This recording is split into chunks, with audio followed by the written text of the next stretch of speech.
Hello student, welcome to success sign. I hope आप सभी बहुत अच्छे से होंगे और अपने आने वाले एग्जाम की तैयारी भी बहुत अच्छे से कर रहे होंगे। तो चलिए, हम लोगों को पढ़ना क्या है। हम लोग पढ़ रहे हैं चाइल्ड डेवलपमेंट यानी सीडी। ठीक। और हम लोगों ने कल की हम लोगों की जो क्लास हुई थी वो हम लोगों ने पठार जाना था। पठार क्या है उसके बारे में हम लोगों ने समझा था और अधिगम के बारे में भी हम लोगों ने समझा था। हम लोगों ने क्या समझा था कि मिश्रित वक्र क्या होते हैं, कैसे एक मतलब अधिगम में क्या होता है, वक्र कैसे बनता है, ये सब चीजें हम लोगों ने समझी थी। आज हम लोग क्या देखेंगे? आज हम लोग देखेंगे ट्रांसफर ऑफ लर्निंग। क्या देखेंगे? Transfer transfer of learning. फिर अब हम लोग इसको समझेंगे ट्रांसफर ऑफ लर्निंग होती क्या है। जैसे कि हम लोग कोई चीज सीखते हैं ना, कोई भी चीज हम लोग जल्दी मतलब व्यक्ति कोई भी सीखता है, कुछ भी सीखता है तो वो छोटे स्तर से सीखता है। तो कभी कभी क्या होता है कि हमारा जो जैसे कि कुछ सीखना, आज हमने यहाँ पर सीखा है, कहीं दूसरी जगह हम कुछ सीख रहे हैं, वो उसमें क्या करता है, सहायक उत्पन्न करता है, यानी उसमें आप कह सकते हैं सहायता करता है, हेल्प करता है।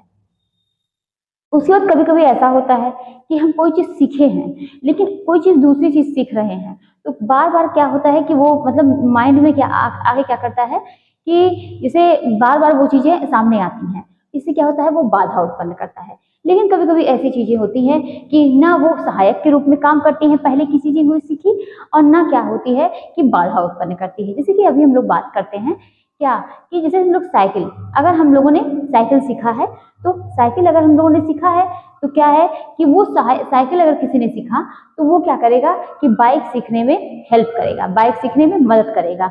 यानी एक जगह की सीखी हुई चीज वो दूसरी जगह पे क्या कर रही है, हेल्प कर रही है। ठीक। लेकिन अगर आप किसी ने क्या हुआ कि किसी ने मान लीजिए बाइक सीखा हुआ है, ठीक, और बाइक सीखा हुआ है और वो अदर कुछ मतलब जैसे कि कह सकते हैं कि और कुछ दूसरी चीज ऐसा चला रहा है, तो जैसे कि आप कह सकते हैं कि एरोप्लेन, फ्लाइट वगैरह, एरोप्लेन वगैरह, ये सब टाइप का, तो वो क्या है कि कह सकते हैं कि मतलब उसमें कोई एक दूसरे का कोई कुछ हेल्प नहीं है। तो इसी तरीके से जैसे कि आज हमने जो पढ़ा, कोई जरूरी नहीं है कि जो हमारा जो अगर जैसे कि मैथ का पढ़ा हुआ, कोई जरूरी नहीं है वो किसी हिंदी में या इंग्लिश में कोई चीज उसमें दोनों में काम करी की जाए। ठीक है, अगर मैथ का पढ़ा हुआ कहीं उस दूसरी जगह कोई काम दे, तो मतलब ये यहाँ पर क्या है, कोई प्रभाव नहीं डाल रहे हैं, एक दूसरे के ऊपर कोई प्रभाव नहीं डाल रहे हैं।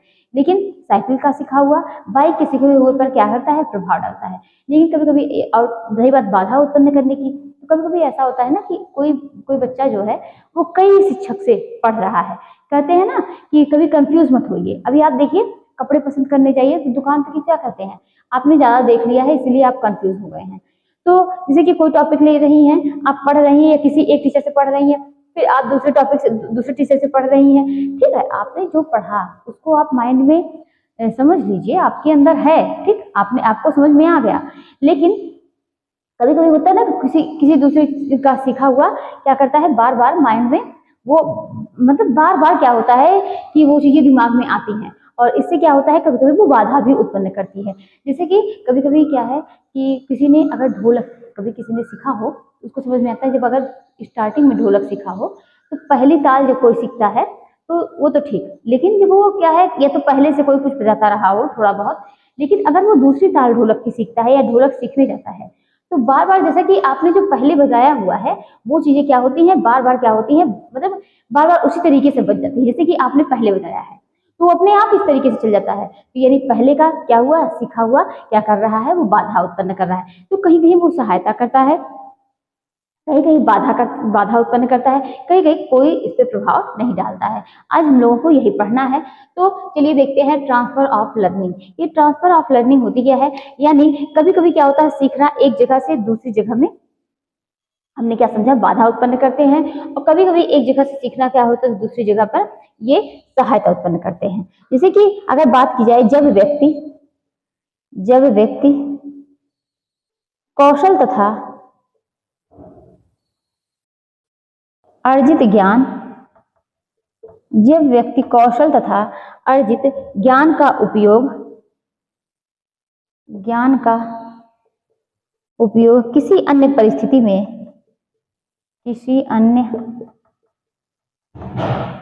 परिस्थिति में तो हमने क्या समझा कि जब व्यक्ति किसी ज्ञान, जब व्यक्ति कौशल तथा अर्जित ज्ञान का उपयोग किसी अन्य परिस्थिति में करता है, अन्य परिस्थिति में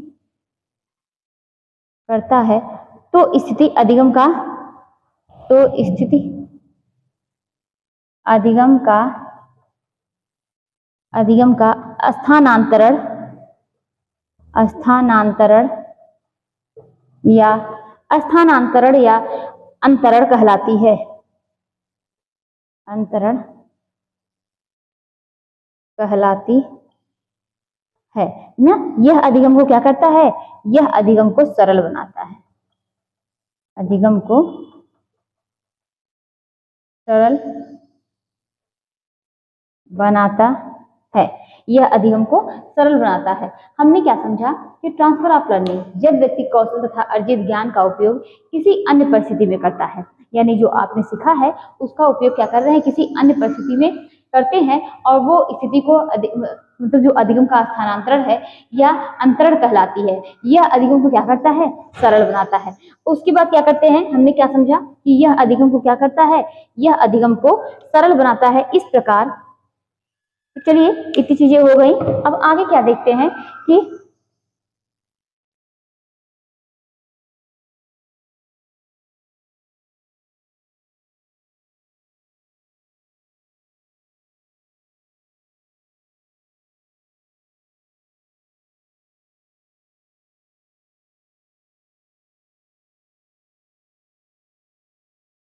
इस प्रकार के अधिगम के स्थानांतरण में किसका, मानसिक शक्तियों का विकास होता है। तो इस प्रकार के अधिगम के स्थानांतरण में किसका, तो मानसिक शक्तियों, मानसिक शक्तियों का विकास होता है।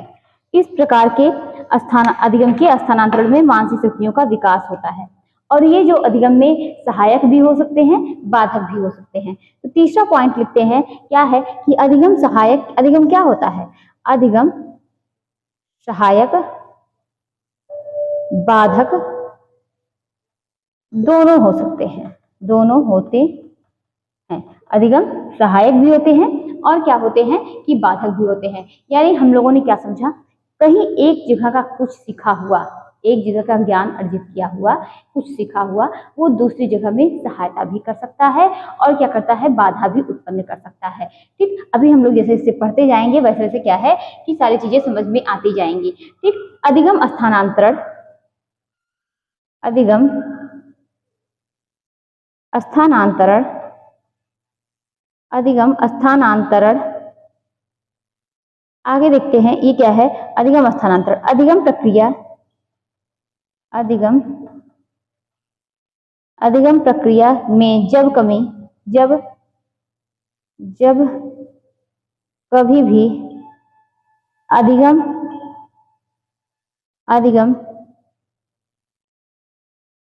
करता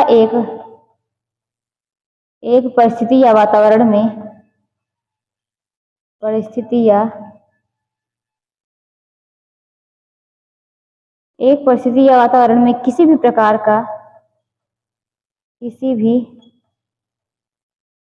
का ज्ञान अर्जित करता है, ज्ञान अर्जित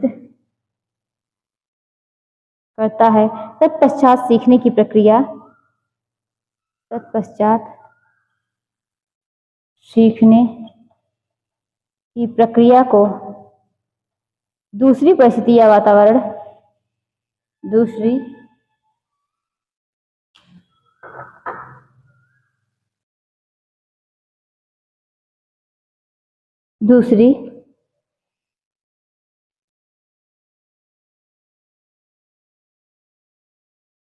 परिस्थिति या तत्पश्चात सीखने की प्रक्रिया को दूसरी परिस्थिति या वातावरण में उस ज्ञान का उपयोग, में उस ज्ञान का उपयोग करना प्रारंभ करता है, में क्या करता है कि उपयोग करना प्रारंभ करता है, यही क्या कहलाता है? अधिगम स्थानांतरण कहा जाता है। इसे अधिगम स्थानांतरण कहा जाता है। हमने क्या समझा? ट्रांसफर ऑफ लर्निंग ये क्या है कि अधिगम स्थानांतरण, अधिगम ट्रांसफर ऑफ लर्निंग में हमने अधिगम स्थानांतरण को हम समझ रहे हैं। मतलब हमने क्या समझा कि एक जगह का एक मतलब कहीं का कुछ सीखा हुआ कहीं दूसरी जगह या तो बाधा उत्पन्न करता है या तो सहायता करता है। अब आगे हम देख रहे हैं कि अधिगम स्थानांतरण, अधिगम प्रक्रिया में जब कभी भी अधिगमकर्ता एक परिस्थिति या वातावरण में किसी भी प्रकार का कोई भी ज्ञान हो वो अर्जित करता है, तत्पश्चात सीखने की प्रक्रिया को दूसरी परिस्थिति या वातावरण में उस ज्ञान का उपयोग करना प्रारंभ करता है, तो यही क्या कहलाता है कि अधिगम स्थानांतरण। जैसे कि हमने क्या समझा कि अगर आपने क्या किया है कि साइकिल सीखा है ना, अगर आपने साइकिल सीखा है और क्या है आप दूसरा क्या है, सब लोग कहते हैं ना कि बाइक सीखने से पहले आप साइकिल सीख लीजिए।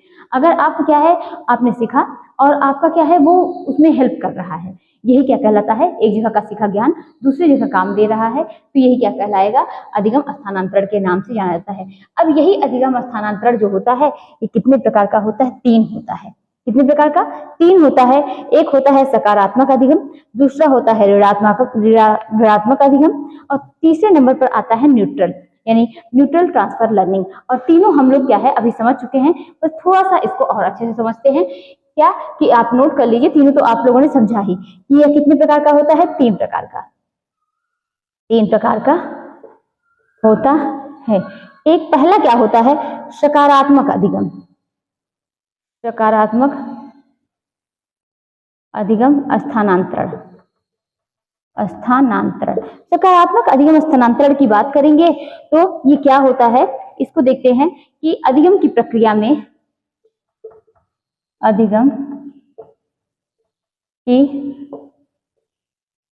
प्रक्रिया में, अधिगम की प्रक्रिया में कह सकते हैं पहले का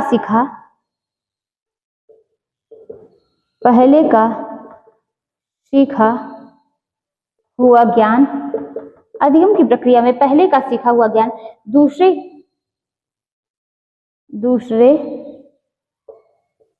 दूसरे को सीखने में मदद करता है, सीखने में मदद करता है। हमने क्या समझा कि सकारात्मक अधिगम स्थानांतरण क्या है कि जहां पर वो दूसरे को सीखने में मदद कर रहा है। आपने जो पहले सीखा है वो अगर आपने आप कहीं दूसरी जगह कुछ सीख रहे हैं वो उसमें आपकी हेल्प कर रहा है, यही क्या कहलाता है कि धनात्मक अधिगम स्थानांतरण कहलाता है। सेकेंड नंबर की बात करेंगे तो इसमें क्या आता है? ऋणात्मक अधिगम स्थानांतरण। ऋणात्मक अधिगम स्थानांतरण की बात करेंगे तो यहां पर पहले का सीखा हुआ ज्ञान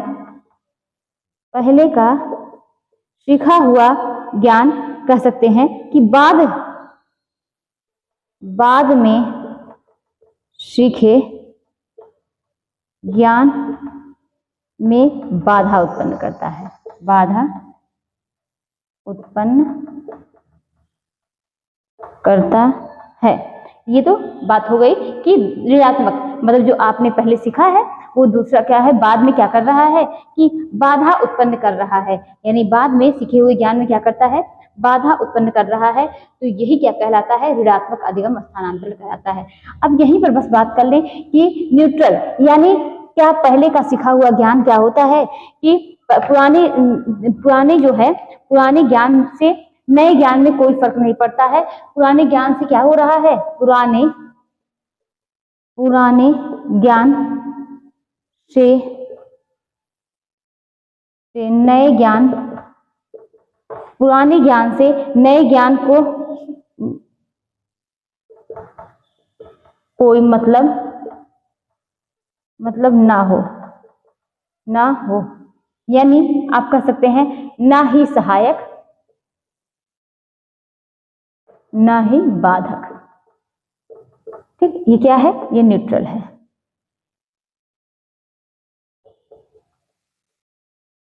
neutral transfer learning.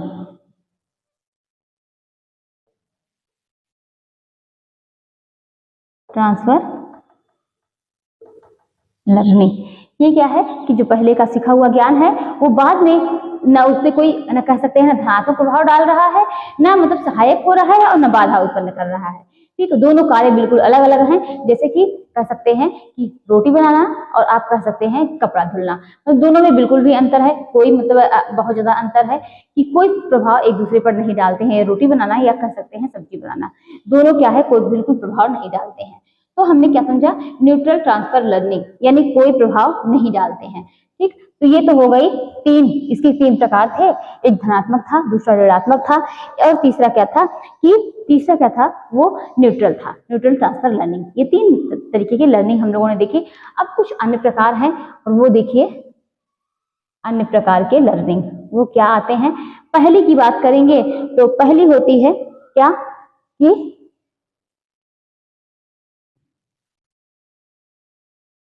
Unilateral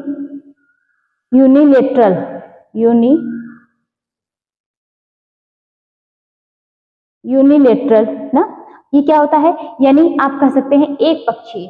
unilateral को क्या बोलेंगे, एक पक्षीय अंतरण, एक पक्षीय अंतरण। यूनिलेटरल लर्निंग यानी एक पक्षीय अंतरण, जब हम अधिगम के लिए शरीर को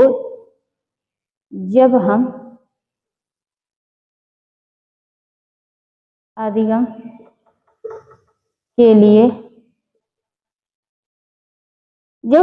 के लिए शरीर को क्या करते हैं, शरीर को एक ही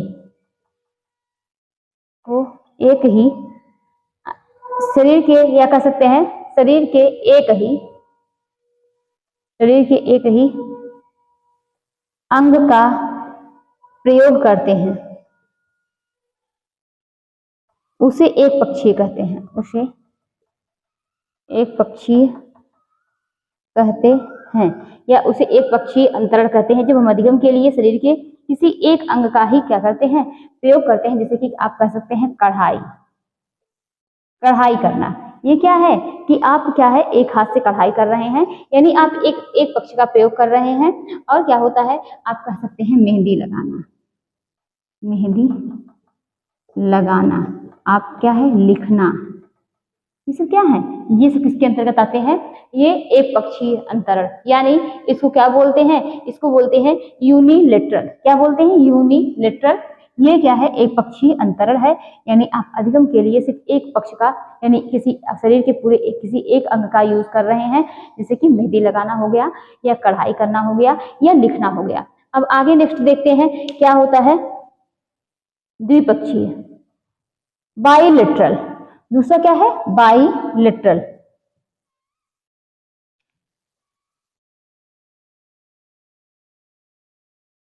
बाइलेटरल ट्रांसफर, यानी इसको कह सकते हैं द्विपक्षीय।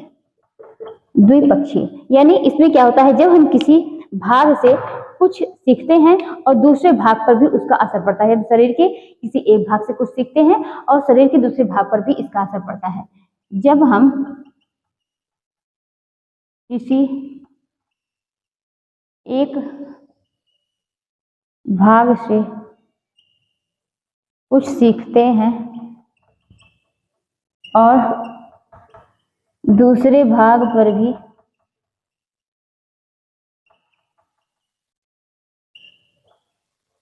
असर पड़ता है। तो जब हम शरीर के किसी एक भाग से कुछ सीखते हैं और दूसरे पर भी भाग पर भी क्या होता है, असर पड़ता है। जैसे कि क्या, ढोलक बजाना, आप कह सकते हैं ढोलक बजाना, हारमोनियम बजाना। यानी एक भाग से अगर हम कुछ सीख रहे हैं तो इसका क्या है, अपने आप दूसरे भाग पर क्या होगा, असर पड़ेगा। चलिए नेक्स्ट देखते हैं वर्टिकल यानी कह सकते हैं लंबवत।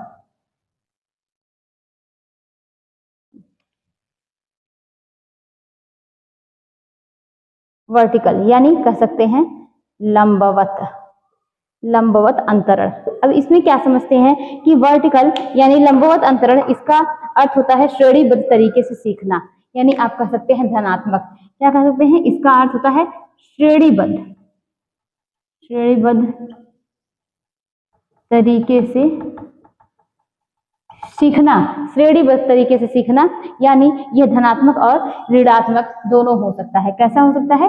ये लंबवत है, ये धनात्मक भी हो सकता है, ये धनात्मक भी हो सकता है और ऋणात्मक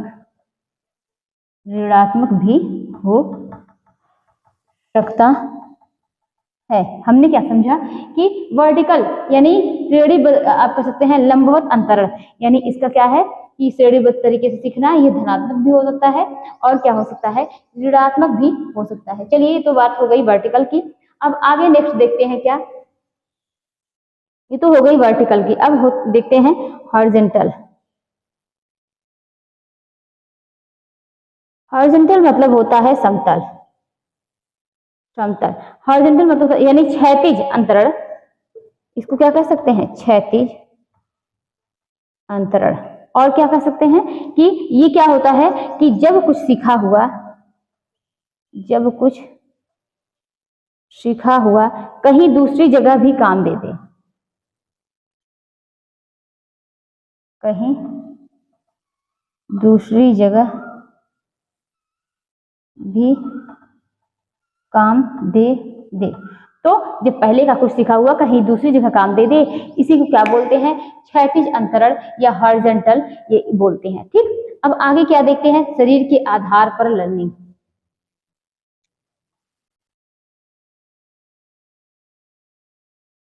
नेक्स्ट पॉइंट क्या है,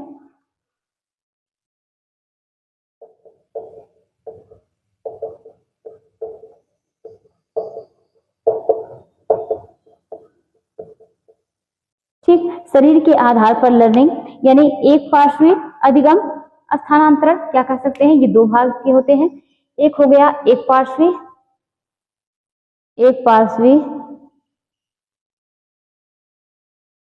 अधिगम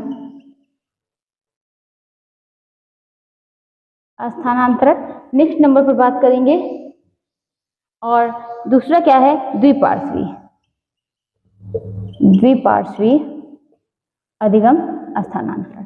हमने क्या समझा, शरीर के आधार पर लर्निंग ये दो प्रकार की है, एक देख रहे हैं एक पार्श्वी अधिगम स्थानांतरण, दूसरा क्या है, द्विपार्श्वी अधिगम स्थानांतरण। एक पार्श्वी, इसका संबंध क्या है, शरीर के अंग से होता है, इतना तो हम लोग समझ ही रहे हैं, क्योंकि शरीर के आधार पर हो रहा ना, तो इसका क्या है संबंध किससे होता है, शरीर के अंग से संबंध, किससे, शरीर के अंग से संबंध होता है, यानी जब अधिगम करता शरीर के, इसमें क्या होता है कि जब अधिगम करता शरीर के एक अंग के शरीर के एक अंग के एक भाग से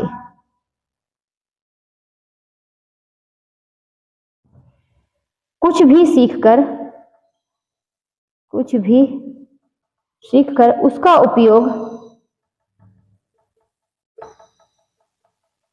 उसका उपयोग क्या करता है, उपयोग उसी अंग के दूसरे भागों से,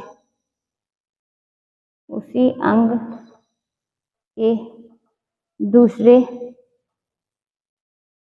भागों से करता है, तो ये क्या कहलाता है कि एक पार्श्वी कहलाता है। यानी शरीर के, आपने मान लीजिए कि आपने एक हाथ से कुछ सीखा, ठीक है, उसका उपयोग आप दोनों हाथ से करने लग रहे हैं, तो ये क्या है, ये एक पार्श्वी कहलाएगा। ठीक, जैसे कि दोनों हाथ से, एक हाथ से खेलते हुए, अगर आप एक हाथ से खेल रहे हैं दूसरे हाथ से भी क्या कर सकते हैं कि खेल सकते हैं। ठीक, तो हमने क्या समझा कि एक पार्श्वी अधिगम स्थानांतरण, यानी तो जैसे कि हमने क्या समझा कि आप ये भी कह सकते हैं कि दाएं हाथ से खेलते खेलते आप बाएं हाथ से खेलने लगिए, यही क्या कहलाता है, यानी एक पार्श्वी अधिगम स्थानांतरण। यानी आपने एक पार्श्वी अधिगम, यानी एक पार्श्वी, एक मतलब आप कह सकते हैं एक अंग से अधिगम आपने सीखा और शरीर के दूसरे अंग में क्या कर किया कि आपने उपयोग करने लगा, यानी कह सकते हैं शरीर के एक अंग से, इसका शरीर के अंग से संबंध होता है। और क्या होता है, जब अधिगम करता शरीर के एक अंग के भाग से ना कुछ भी सीख कर उसका उपयोग उसी अंग के दूसरे भागों से करने लगता है, जैसे कि आपने इस हाथ से सीखा और इसी अंग के आप क्या है शरीर के दूसरे भाग से आप कर रहे हैं, तो वही क्या कहलाएगा। और ऐसा नहीं कि अगर आपने ये चीज हाथ से सीखी और पैर से करने लगे तो इसका क्या है, ये अधिगम नहीं होगा, तब एक पार्श्व अधिगम नहीं होगा, तब वो अलग हो जाएगा। लेकिन अभी हम लोगों ने क्या समझा, शरीर के आप किसी एक अंग से, एक भाग से कुछ सीख रहे हैं और उसी अंग के आप दूसरे भाग से उसका उपयोग कर रहे हैं। जैसे कि आप लिख सकते हैं खाना ना, खा रहे हैं, लेकिन कभी आपके हाथ में चोट लग जाए तो आप दूसरे हाथ से भी खा सकते हैं। और अगर कभी क्या है, आप लिख रहे हैं, बहुत चोट लग जाए, इसमें एकदम लिखने लायक न रहे, लेकिन क्या है, थोड़ी बहुत क्या है, इससे भी लिख सकते हैं। तो यही क्या कहलाता है, एक पार्श्वी अधिगम स्थानांतर कहलाता है। द्विपार्श्वी अधिगम स्थानांतर की बात करेंगे, जहां जब कोई क्या है, बालक शरीर के इसमें भी एक अंग से कुछ सीख कर उसका उपयोग क्या करता है, उसका उपयोग, द्विपार्श्वी की बात हो रही, उसका उपयोग शरीर के दूसरे अंगों से करता है। यानी शरीर के एक अंग से सीख कर, एक अंग से क्या करता है, एक अंग से सीख कर शरीर के दूसरे अंगों में करता है, अंगों में करता है। जैसे कि आप कह सकते हैं दर्जी का सिलाई मशीन चलाना, आप मतलब हाथ का चलाते जाते पैर चलाने लगिए, पैर से सिलाई मशीन चलाने लगिए। यही क्या है कि उसने सीखा था हाथ से, लेकिन वो चलाने लगा किससे, पैर से। यही क्या है, द्विपार्श्वी है। क्लियर हुआ होगा, हमने इसमें ही बता दिया था कि अगर ऐसा नहीं है, अगर आपने कोई चीज हाथ से सीखा है, पैर से उसका यूज करने लगे, तो वो क्या होगा, दो पार्श्वी में चला जाएगा, द्विपार्श्वी में। अगर एक पार्श्वी यानी आप शरीर के एक अंग से सीखे, उसी के दूसरे भाग से आप कर रहे हैं, तो ये क्या है, ये एक पार्श्वी है। क्लियर हुआ, हमने क्या समझा, एक पार्श्वी अधिगम स्थानांतरण क्या है, द्विपार्श्वी अधिगम स्थानांतरण क्या है। हमने शरीर के एक हाथ से क्या है, बच्चे जब लिखना सीखते हैं तो क्या है कि अक्सर क्या है, जब वो इस हाथ से लिखना सीखते हैं, एक हाथ से लिखना सीखते हैं, लेकिन कभी जरूरत पड़ने पर जब आप क्या है, राइट हैंड से आप खाना शुरू करते हैं, बाद में क्या है, जरूरत पड़े तो लेफ्ट का यूज कर सकते हैं। आपने कोई चीजें लेफ्ट से सीखी है, राइट का यूज कर सकते हैं। यही क्या कहलाता है, यही एक पार्श्वी अधिगम स्थानांतर कहलाता है। लेकिन आपने कोई चीजें हाथ से सीखी हैं, उसका यूज आप पैर से करने लग रहे हैं, पैर से भी आप उस काम को कर सकते हैं, यही क्या कहलाएगा, द्विपार्श्वी अधिगम स्थानांतरण कहलाएगा। ठीक, अब आगे देखते हैं कि क्रिया के आधार पर अधिगम स्थानांतरण। ये तो शरीर के आधार पर था,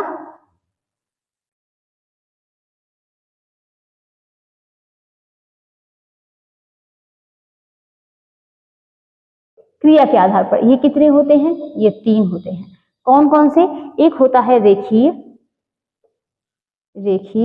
इसे बोलते हैं क्षैतिज। दूसरे नंबर पर आता है क्या, ऊर्ध्वाधर, और तीसरे नंबर पर आता है क्या, अधोधर। चलिए एक एक करके समझते हैं कि रेखीय क्षैतिज हो गया, ऊर्ध्वाधर हो गया और अधोधर हो गया। ये कौन कौन से हो गए, चलिए इसमें समझते हैं। रेखीय जब क्या है, जब एक ही परिस्थिति में कुछ भी सीख कर उसका प्रयोग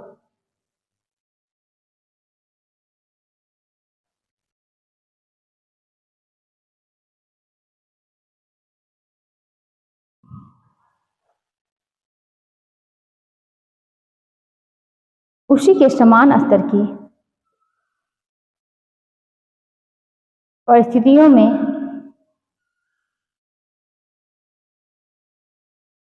करने लगता है, तो ये क्या है, यही रेखीय क्षैतिज है। ठीक, आगे देखते हैं, ऊर्ध्वाधर की बात करेंगे तो जब कभी भी अधिगमकर्ता नीचे के स्तर पर कुछ भी सीखने के ऊपरी स्तर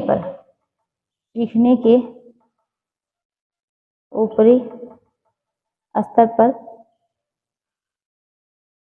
यूज करता है। ठीक, अधोधर की बात करेंगे, जब क्या है, अधिगमकर्ता ऊपरी स्तर पर कुछ सीखकर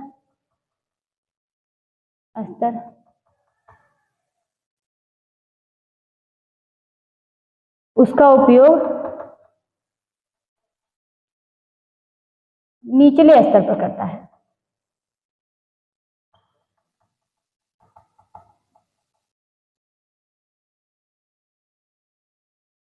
उसका उपयोग क्या करता है, कोई भी ज्ञान का उपयोग निचले स्तर पर करने लगता है, तो ये क्या हो गया, अधिगम स्थानांतरण। ठीक, तो हम लोगों ने क्या समझा कि क्रिया के आधार पर लर्निंग 3 प्रकार की हुई, एक रेखीय, दूसरा ऊर्ध्वाधर, तीसरा क्या है, अधोधर।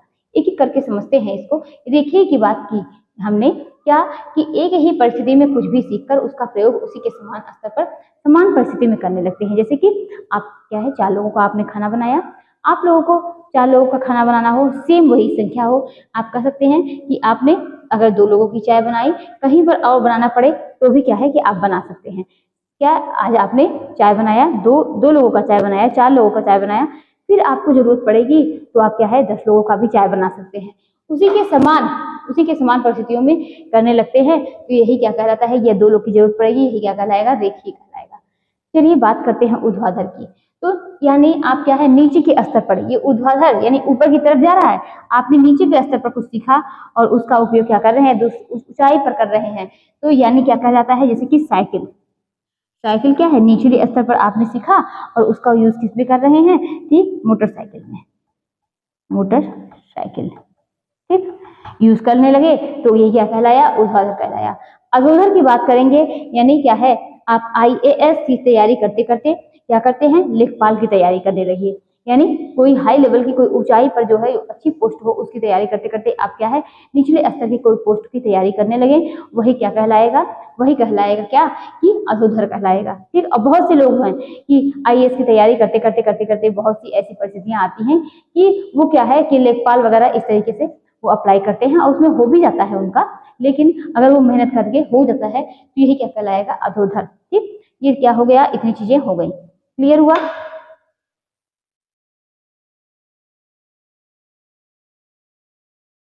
तो हमने क्या है क्रिया के आधार पर देखा, शरीर के आप कह सकते हैं अंग के आधार पर देखा। अब आगे क्या देखेंगे,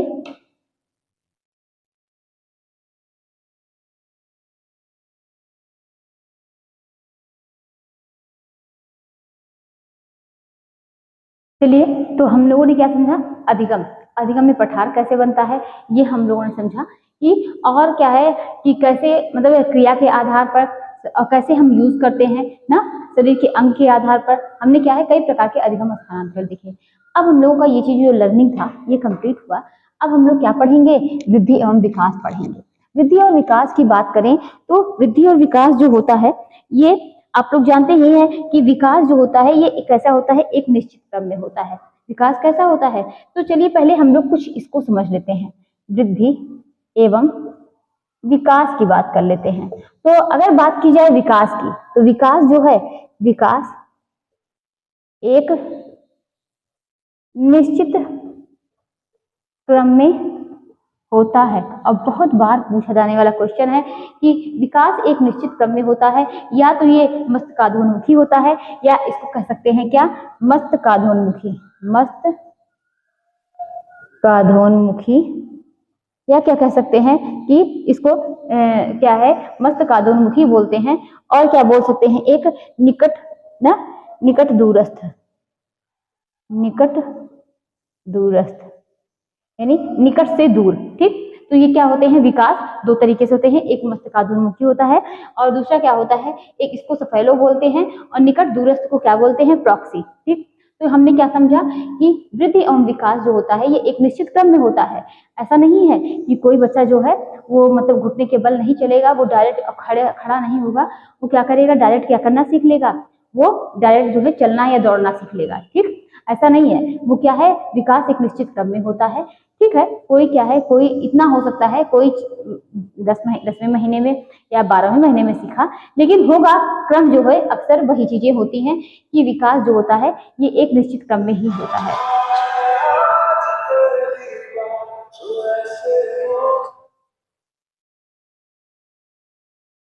ठीक, तो हमने क्या समझा कि विकास एक निश्चित क्रम में होता है, एक मस्तकाधोन्मुखी होता है, सेकंड नंबर पर देखेंगे निकट दूरस्थ का होता है।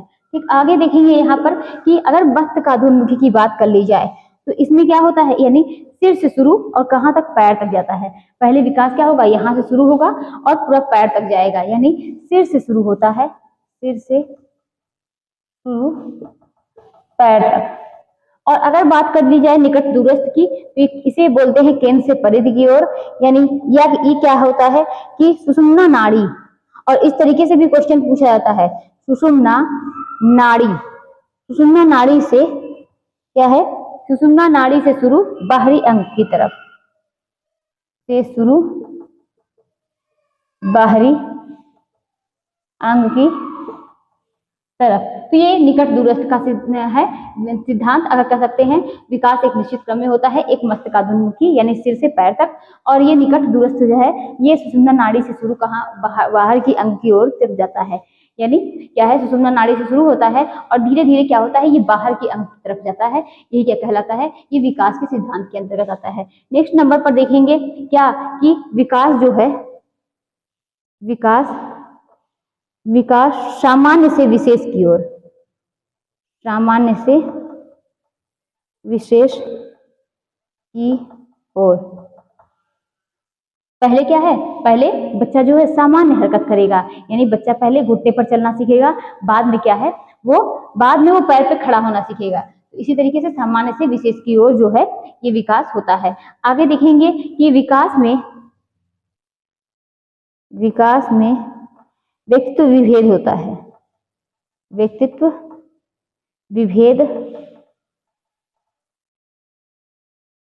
विभेद होता है। तो हमने क्या समझा कि कोई जरूरी नहीं है, कोई बच्चा 9वें महीने में चलना शुरू किया हो तो कोई क्या है, या घुटने के बल बैठना या घुटने पर चलना शुरू किया हो तो कोई बच्चा जो है वो, और सारे बच्चे उसी टाइम शुरू होंगे, ऐसा नहीं है।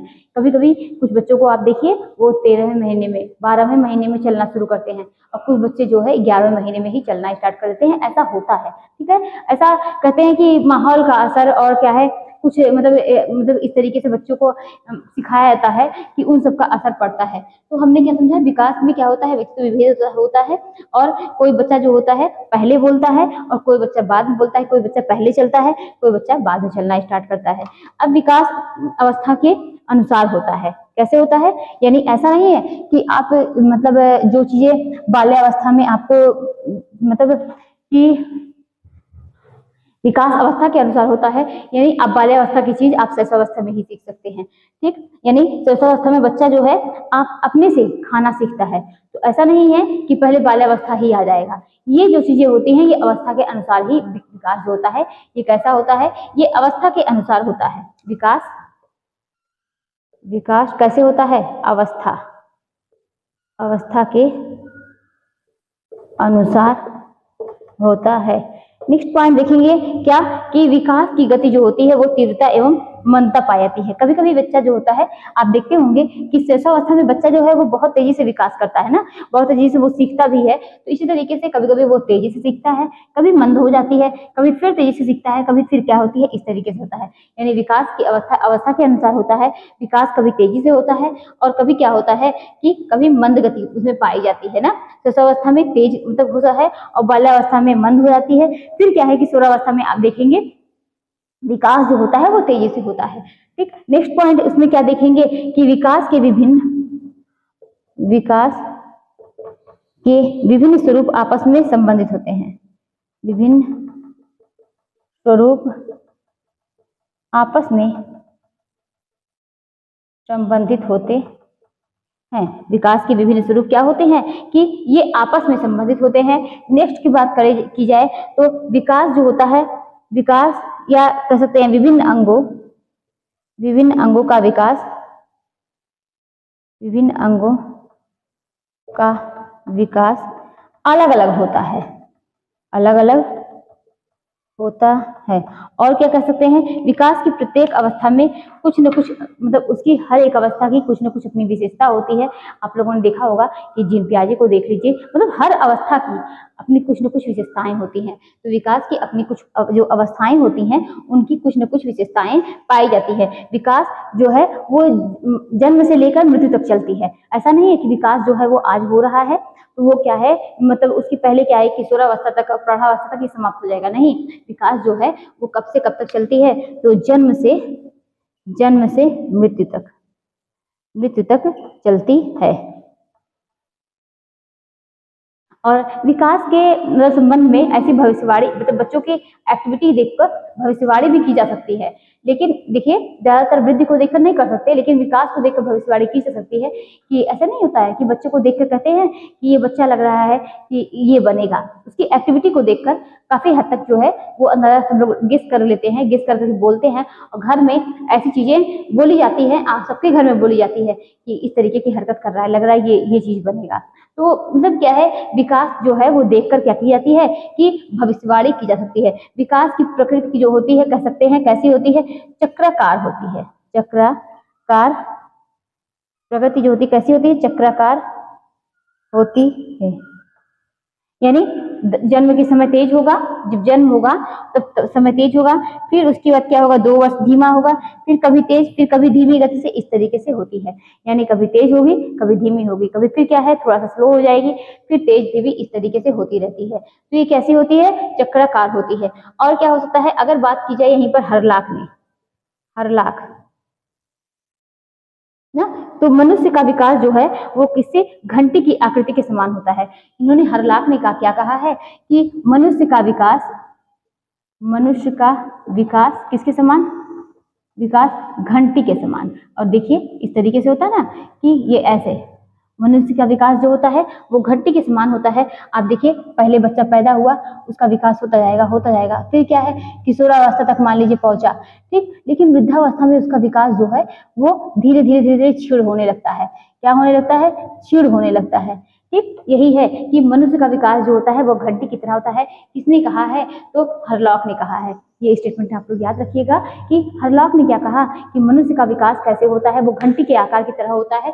कि पहले आप देखिए कि विकास जो है वो तेजी से होता है ना, बच्चों का विकास आप देखिए, और बाल्यावस्था में देखिए किशोरावस्था, फिर धीरे धीरे क्या है वो कम होता जाता है, और एक समय क्या है वो माइनस में होने लगता है। ये क्या है कि घंटी के आकार की तरह होता है। पहले जो है कह सकते हैं धनात्मक, और बाद में क्या होता है विनाशात्मक होता है। ये क्वेश्चन ये मतलब पूछा गया है कि विकास जो होता है पहले धनात्मक होता है, बाद में कैसा होता है, विनाशात्मक होता है। अगर हम यहीं पर बात की जाए विकास का जो समन्वय का सिद्धांत ये है, अगर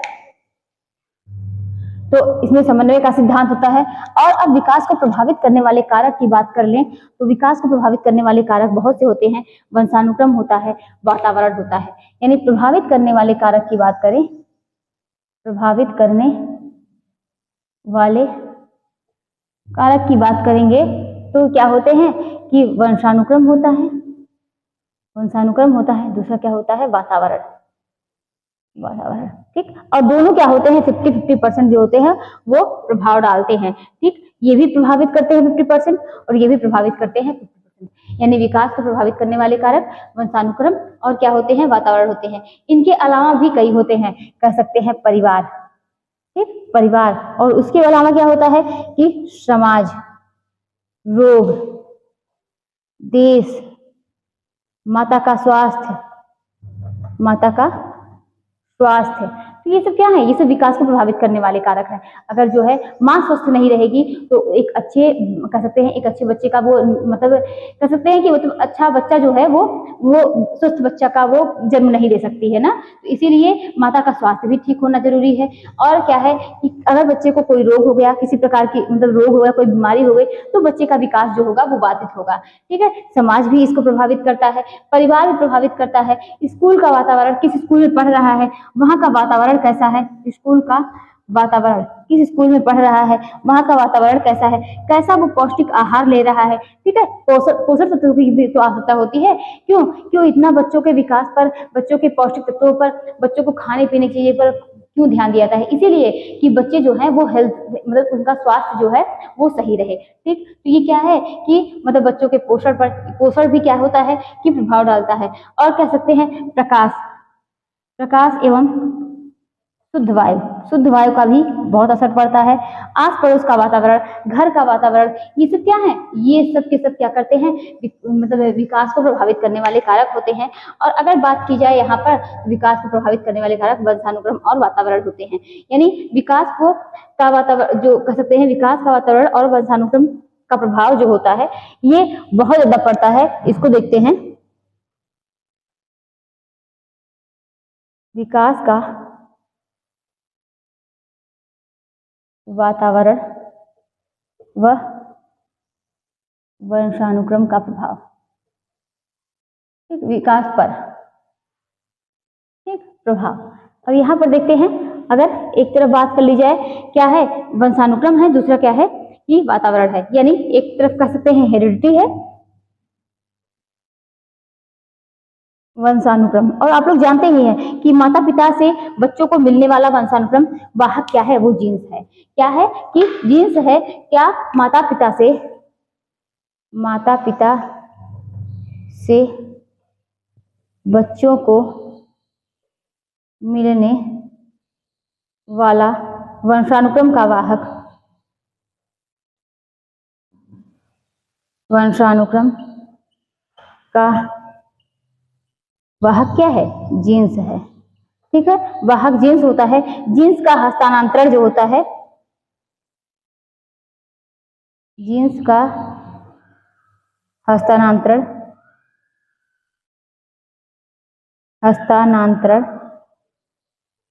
कब, गर्भधारण के समय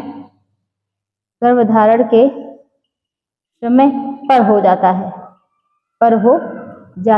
है, तो हमने क्या समझा कि वंशानुक्रम, यानी ये क्या है, वंशानुक्रम ये माता पिता के बच्चों द्वारा होते हैं ना, माता पिता के, अरे कह सकते हैं माता पिता द्वारा क्या होते हैं, ये बच्चों में, ये मतलब कह सकते हैं, मतलब उनको प्राप्त होते हैं। इसमें माता पिता के द्वारा बच्चों में ये पाए जाते हैं। किसके द्वारा, माता पिता के द्वारा। तो माता पिता से बच्चों को मिलने वाला क्या, वंशानुक्रम वाहक, जो क्या होता है, जीन्स। जीन्स की द्वारा क्या होते हैं, उनकी कहते हैं ना कि ये अपने पापा पे गया है, ये क्या पूरी तरीके से अपनी मम्मी पे गया है, पूरी तरीके से अपनी मम्मी की तरह कार्य करता है, या इस तरीके से इसे बोलते हैं, तो ये कैसे है, ये इसका वाहक कौन है, जीन्स है। ठीक है, जीन्स का हस्तांतरण जो होता है, ये गर्भ के समय क्या होता है, जीन्स का हस्तांतरण कर सकते हैं।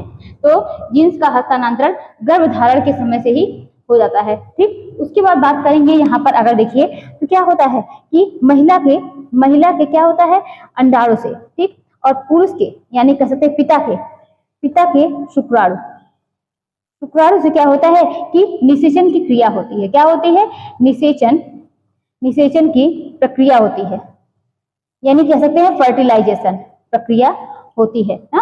तो ये हम लोग जानते ही हैं कि माता के अंडाणु और पिता के क्या होते हैं, शुक्राणु से निषेचन की, यानी फर्टिलाइजेशन की क्रिया होती है। और फर्टिलाइजेशन की क्रिया के पश्चात क्या होता है कि के बाद क्या बनता है, जाइगोट बनता है। यही क्वेश्चन पूछा जाने वाला था, क्या, जाइगोट, या इसे ही क्या बोलते हैं, नया कोष बोलते हैं। क्या बोलते हैं, जाइगोट बोलते हैं या नया कोष बोलते हैं। ठीक है, और धीरे धीरे ये विभाजित होकर क्या होता है, बच्चे का रूप ले लेती है, या बच्चे को क्या करती है कि धीरे धीरे ये विभाजित होकर क्या करती है, बच्चे का स्वरूप ले लेती है, बच्चे का स्वरूप ले लेती है। धीरे धीरे ये विभाजित होकर किसका स्वरूप ले लेती है, तो बच्चे का स्वरूप ले लेती है। तो हमने क्या समझा। और देखिए अगर बात की जाए तो कितने, तो 46 कितने गुणसूत्र होते हैं, 46 होते हैं ना। 46 क्या हो गए कि 46 गुणसूत्र होते हैं। और कितने, अगर बात की जाए तो 46 गुणसूत्र होते हैं, चाहे वो मतलब माता के हो गए।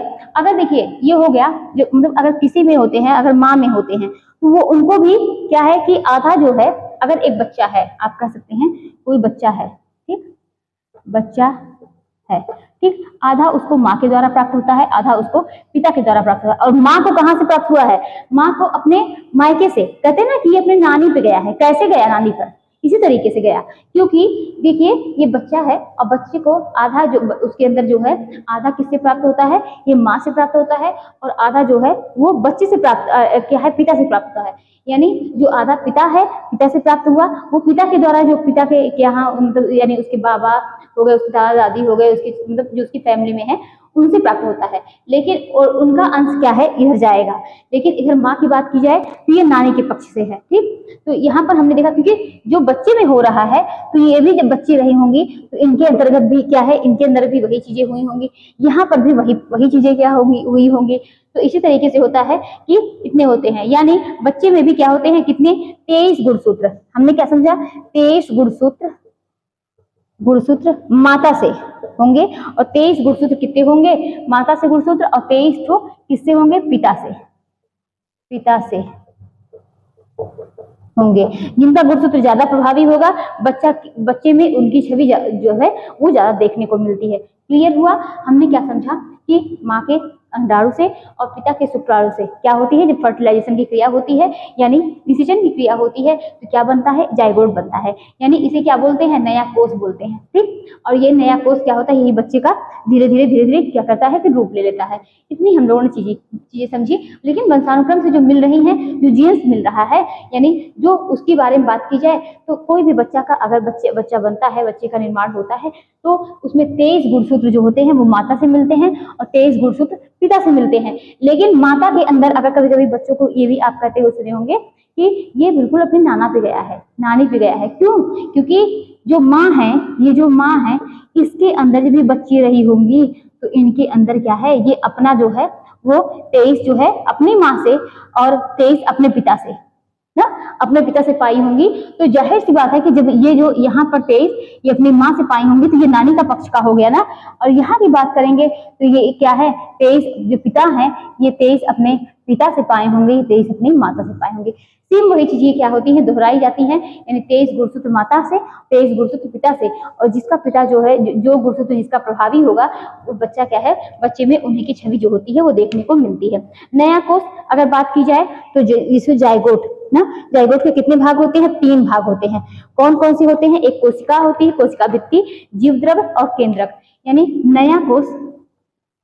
नया कोष इसके कितने भाग होते हैं, 3 भाग। कौन कौन से होते हैं, तो एक कोशिका भित्ति होती है, कोशिका भित्ति। सेकंड नंबर पर आता है क्या कि जीवद्रव्य। थर्ड नंबर पर आता है केंद्रक। अब ये कोशिका भित्ति क्या है, जाइगोट के चारों ओर होती है या आंतरिक भाग होती है ना। कोशिका भित्ति क्या होती है, ये जाइगोट के चारों ओर होती है और क्या होती है, आंतरिक भाग होती है। मतलब भाग में क्या करती है, ये सेफ करती है। ठीक, तो अब बात करते हैं जीव द्रव्य की। तो जीव द्रव्य क्या होता है, ये कोशिका यानी जाइगोट को पोषण देने का काम करता है, जाइगोट को पोषण देने का काम। और केंद्रक की बात करेंगे तो केंद्रक क्या होता है, यह केंद्र में होता है। और केंद्रक में क्या होते हैं, केंद्रक में धागे जैसी महीन संरचना होती है जो कि प्रोटीन की बनी होती है। इसे ही क्या कहते हैं, क्रोमोसोम कहते हैं। और इसी क्रोमोसोम में क्या होते हैं, इसी क्रोमोसोम में यही जो क्रोमोसोम होता है, इसी क्रोमोसोम में क्या होते हैं, जीन होते हैं, जिन्हें क्या होते हैं, आनुवंशिकता का वाहक बोलते हैं। हमने क्या समझा, केंद्रक क्या होती है, ये केंद्र में होती है और इसी केंद्रक में धागे जैसी संरचना होती है, जिसे क्या बोलते हैं, क्रोमोसोम्स बोलते हैं। और ये जो धागे जैसी संरचना होती है, क्रोमोसोम्स किसके बने होते हैं, प्रोटीन के बने होते हैं। और यही क्या होते हैं कि जो हमने क्या समझा कि जो क्रोमोसोम्स है ये प्रोटीन के बने होते हैं। क्रोमोसोम्स जो होते हैं, क्रोमोसोम में ही क्या होते हैं, जो धागे जैसी संरचना है उसी में जीन्स होते हैं, जो किसके वाहक होते हैं, जो वाहक होते हैं कि आनुवंशिकता के, जो हम लोग कहते हैं कि किसके वाहक है, आनुवंशिकता के वाहक है। ठीक, क्लियर हुआ? तो हमने क्या समझा। और अगर यहीं पर हम लोग समझ लें कि लिंग निर्धारण की बात, तो माता में क्रोमोसोम कौन कौन से होते हैं, XX होते हैं। किसमें, माता में XX और पिता में क्या होते हैं, पिता में XY होते हैं। माता में XX होते हैं, पिता में XY होते हैं। लेकिन अगर शिशु के लिंग का निर्धारण की बात की जाए तो किस पर जाता है, तो ये पिता पर, क्योंकि XX मिलता है। अगर XX मिलता है तो क्या, एक लड़की का जन्म होता है। लेकिन अगर XY का होता है, मेल कह सकते हैं, तो एक लड़का जो होता है वो जन्म लेता है, यानी एक बालक। ठीक, XX और XXY। ठीक, क्लियर हुआ? अगर क्या है, XY मिला तो एक बालक का जन्म हुआ, अगर XX मिला तो क्या है, एक लड़की का जन्म हुआ। क्लियर हुआ? तो वंशानुक्रम को व्यक्तित्व के क्या होते हैं, अगर बात की जाए यहाँ पर, तो वंशानुक्रम को व्यक्तित्व के जन्मजात गुणों का समूह कहा जाता है।